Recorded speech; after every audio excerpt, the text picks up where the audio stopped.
The main event was Egidijus Kavaliauskas. Can you believe I got that fucking name right? Come on, son.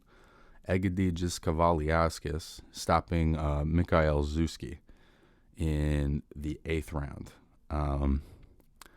This is a fun fight, man. This is a very high-level shit. If you can watch this one, I would watch it because, two very high-level operators, pretty good with the defense. Ultimately, Kavaliauskas was just too strong. The stoppage was also horrible.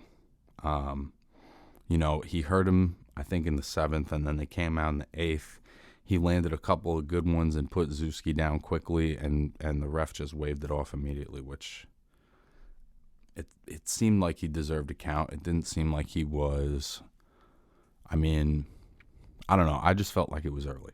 I think in those kind of situations where, even though the guy's hurt, if it's kind of a flash knockdown or he doesn't look like he's out cold or helpless, obviously we want to always protect the fighter's health, always. But this seemed early. But it was a great fight. It was a really top-level welterweight fight. I'm not really sure where this guy, Kavaliauskas, fits into welterweight, particularly as a top-ranked fighter. But at the end of the fight, he called out Terence Crawford for a rematch. And unfortunately, I feel like that could happen. And it's not unfortunate because Kavaliauskas isn't a good fighter, but it is unfortunate that there's all of these incredible welterweights. There's probably 10 of them right now that are ahead of this guy, and they're all beasts. And he can't seem to get in the ring with any of them. I know he's got maybe a fight scheduled with Kell Brook.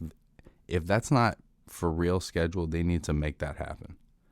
Because this is a guy who's getting to be in his mid-30s now. He's working towards it. And there's really, he's been regarded as a pound-for-pound guy for years.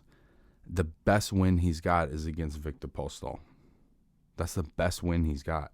I like Postol. He's a very skilled guy. I talked about the other episode, 2-3 episodes ago, about how I thought he beat Ramirez. But that's his best win as the welterweight champion of the world, as a junior welterweight top 10 contender.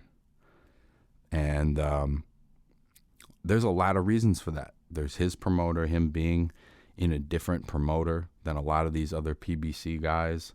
The PBC guys don't have to fight him because there's, they can make top level fights just within their realm, within their stable. And now they do rankings of, they'll say PBC welterweights, where they're only ranking guys from, and it's basically every top welterweight that's not Terence Crawford. And I think it sucks because all of these promoters, I'm glad that these guys get paid, but it is making it so that their careers, now Crawford is deep into his career, and not a whole lot has changed on this front, on the competition he fights. And guys will go whole careers and only have a handful of big fights, unless you're in the right promotional setting where you can round robin fight each other, like these PBCs at welterweight, welterweight and junior middleweight. And I think that whatever Terence Crawford does in the post-pandemic boxing scene, I feel like he's got to make it a priority to only fight top-level guys. And whatever's getting in the way of that, I really think he should just fucking get rid of it. Because it's not helping him anymore. Maybe at one time it helped him. It helped him develop a platform.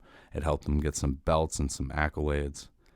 But when you talk about the pound-for-pound best fighters in the world, dude, on my pound-for-pound list, I got him 4th. And he's got the worst resume of anybody in the top 10.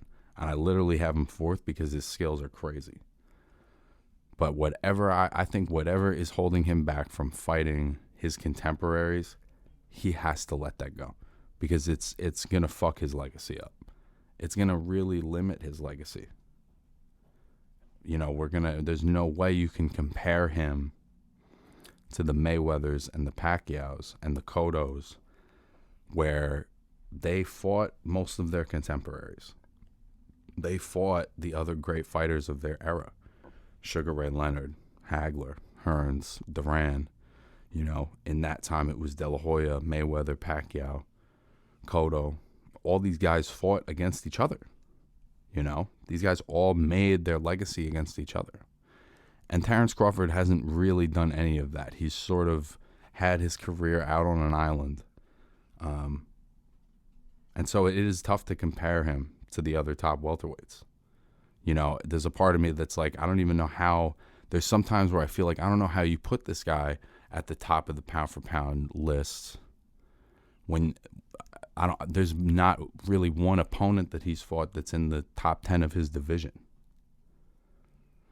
So, and I'm a big fan. It sucks. I would love to see Crawford in against somebody that is relevant to see just how great he is, and hopefully they can put this fucking Kell Brook fight together, and we can see that.